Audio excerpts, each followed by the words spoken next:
Existe esse conceito jihadista, né, do desejo mimético.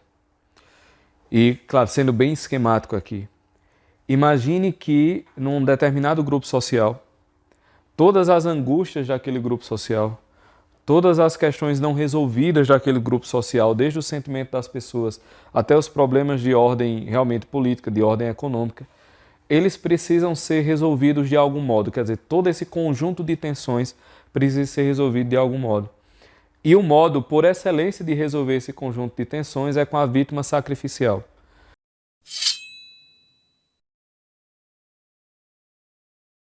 Então, dentro daquele mesmo conjunto social, você tem uma determinada, um bode expiatório, um bode de expiação, que a morte violenta desse bode de expiação, desse sacrifício, ele irá como que solucionar, ou pelo menos dissolver um pouco as tensões daquele ambiente.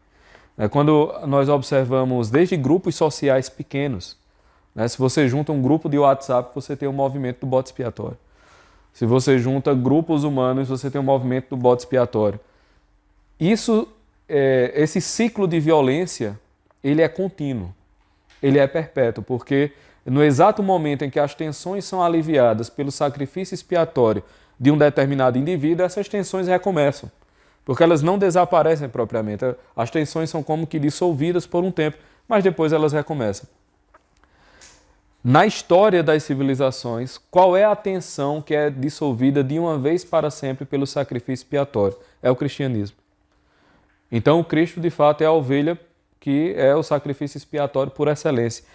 E esse sacrifício expiatório, ele não se ramifica em uma vingança daquele que foi sacrificado contra o sacrificador, que é, em parte, o que alimenta esse ciclo. Pelo contrário, é o que Olavo diz aqui, entronizando a vítima sacrificial como provedora da misericórdia e não da vingança. É importante falar isso daqui porque às vezes a gente não tem ideia do choque que foi o cristianismo na história do mundo. Quando Olavo fala no Jardim das Aflições, tem um tópico específico que é rasgando o véu, eu acho, tirando o véu, algo desse tipo. Em que ele diz que comparar a religião antiga com o cristianismo, como você compara duas religiões, como você compara, por exemplo, o islamismo e o cristianismo, como você compara o budismo e o cristianismo, é praticamente um erro conceitual, porque você não pode nem dizer que são duas categorias da mesma espécie.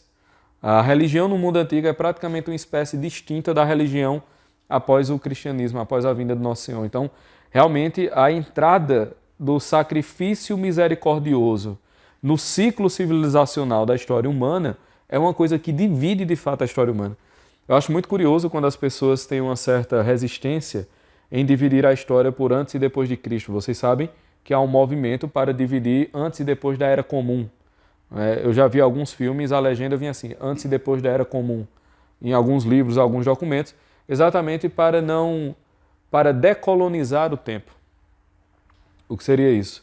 A ideia de que a marcação do tempo, na verdade, é um movimento de opressão europeia, né? Enfim, essa palhaçada. É um movimento de opressão europeia, essa é a ideia fundamental. Inclusive, esse movimento de decolonizar vem exatamente desse ódio à vítima sacrificial, é muito curioso, né? Porque a vítima sacrificial não exige vingança, mas todos exigem vingança da vítima sacrificial, mesmo ela dizendo que está tudo ok, está tudo ótimo. Não, a gente vai ter que destruir de algum modo.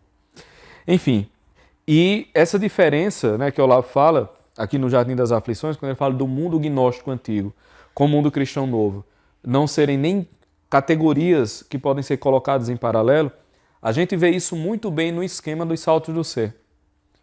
Quer dizer, que existe uma cisão completa entre o mundo antigo, o fenômeno do mundo antigo e o fenômeno do mundo atual.